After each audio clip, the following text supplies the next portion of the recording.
Ahora haré otra curiosidad que hice yo a la vez que realicé estas operaciones. Por ejemplo, observé cuáles son los datos que tenía una figura, de tal forma que me mostraba los distintos subplots, mediante la orden children.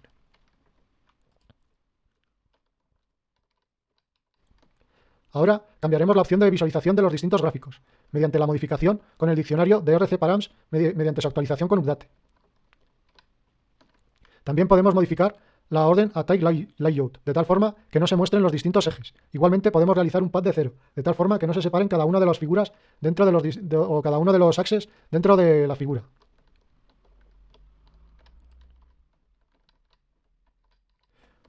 Ahora mostraré una serie de funciones o de propiedades que generé para poder operar los gráficos. Para ello, utilicé la orden time para obtener cuál era el rendimiento de cada uno de estos tipos de visualizaciones. En ellas, modifiqué la orden de si era interactivo y lo puse en activo y en pasivo, o desactivado. De tal forma que se podía visualizar cuál era el tiempo, si se refrescaba cada una de las opciones o modificaciones que se hacían en los gráficos, o si esto se hacía explícitamente mediante la orden show. Para ello, se generó una serie de 20 visualizaciones de un gráfico.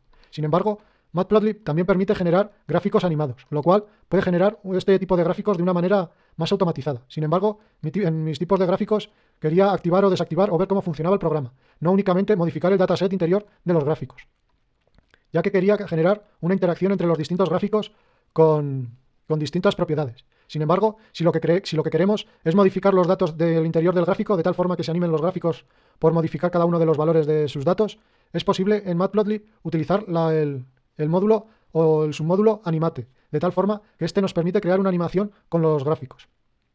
Podemos ver que en este gráfico se generaban, en estas propiedades, se generaba una figura y dos subplots, de tal forma que estos posteriormente se generan y se visualizan. También se puso la orden getInput para esperar a que se acabe de dibujar el gráfico y poderlo visualizar. De lo contrario, es posible que no se visualice. Para que se pueda visualizar correctamente, es posible que el getInput deba aparecer después del figure.show. Esto puede ser importante.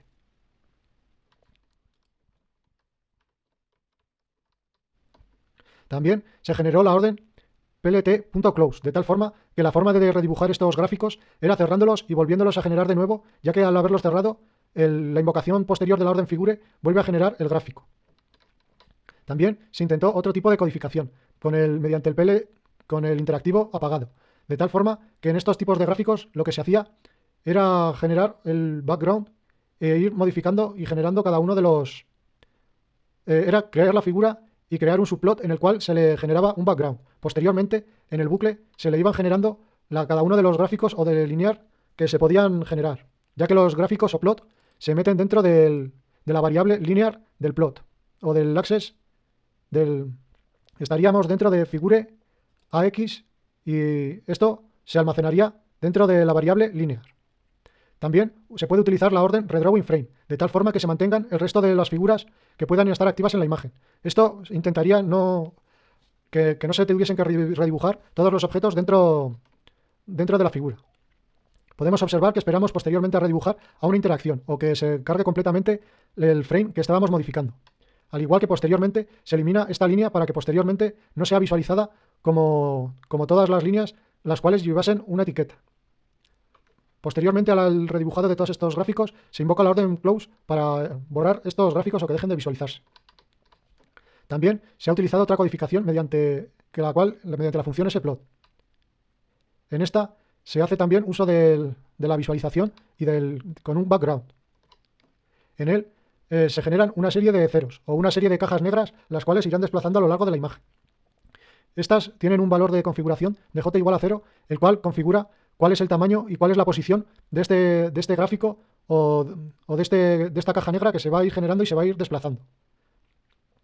Podemos observar cómo en el axis necesitamos especificar cuáles son los distintos ejes, pudiendo poner el xlim con un valor superior o el ylim primero con un valor menor que el ylim máximo. De esta forma estamos cambiando la posición de los ejes, de tal forma que estamos generando que los gráficos se visualicen de manera vertical o de manera invertida o de arriba hacia abajo o de abajo hacia arriba, mediante la orden axis.axis. Redibujamos cada frame para que se active y se desactive la visualización de este objeto, el cual tiene el mismo label, aunque no, tiene el label foreground o imagen que se pone encima. Igualmente tiene un tiempo de espera para que se termine de visualizar correctamente la imagen que se genera posteriormente, y posteriormente se elimina esa imagen de la lista de las distintas líneas, de tal forma que esta imagen es eliminada, ya que esta es una imagen de tipo raster, la cual es una matriz de datos. Ya que anteriormente estábamos generando un plot, el cual era una línea. Estos splot y rplot están generando una imagen tipo raster o una matriz de datos. Ahora generamos una zona de benchmark, en la cual invocamos cada una de estas funciones, de tal forma que obtengamos cuál es el tiempo de inicio, cuál es el tiempo de final y cuál es el tiempo que ha tardado en ejecutarse. Las órdenes de true y false están en si está activo o inactivo el redibujado en cada una de las modificaciones que se hace a cada uno de los gráficos. Igualmente, en las órdenes rplot esto ya no es necesario. También se medirá cuánto es el tiempo de espera de la ordenginput, aunque inicialmente le damos un tiempo alginput de 1 milisegundo.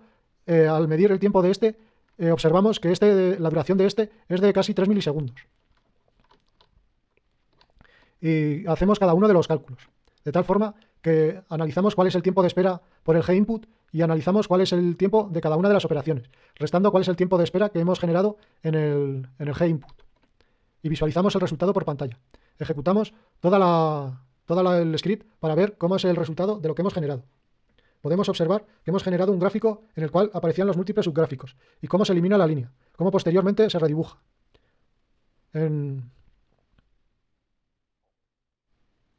ocasiones necesitamos cerrar los distintos gráficos para que estos puedan ser visualizados. Podemos observar los distintos gráficos de ejemplo que generamos previamente, viendo que podemos desactivar si modificamos con los RCparams cuál es la forma de visualización o que ya no se vean cada uno de los valores en los ejes, con los números, lo cual para algunas imágenes puede ser más útil.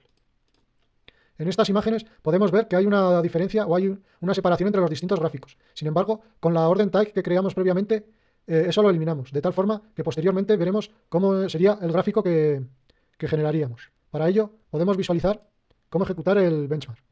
Para eliminar los distintos paths o separación entre los distintos subplots, podemos utilizar la orden type layout, de tal forma que al ponerle el path igual a 0, esta nos deja unos gráficos los cuales son todos adyacentes. Ahora ejecutemos el benchmark para ver cómo se utiliza cada uno de los apartados.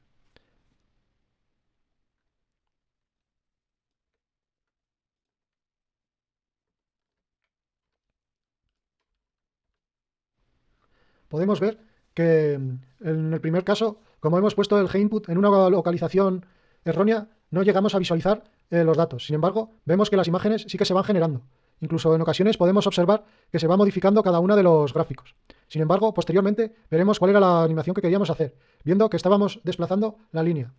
Igualmente, podemos visualizar cuáles han sido los tiempos de cada una de las operaciones, viendo que incluso hemos tardado más tiempo en crear los gráficos en los cuales había una línea que en visualizar las imágenes raster. Sin embargo, en otro vídeo vimos que nos era más fácil generar y visualizar una imagen en raster completa en tamaño 1920 x 1080 que el tiempo que tardamos en generar estas imágenes con Matplotlib, de tal forma que es más rápido para imágenes raster el utilizar el otro método. Sin embargo, es posible también la visualización de Matplotlib para utilizar otras características que podemos obtener de los distintos ejemplos o de los distintos eventos que ya están creados en Matplotlib, de tal forma que no necesitemos modificar los distintos eventos de OpenCV para visualizar algunas imágenes o interactuar con ellas.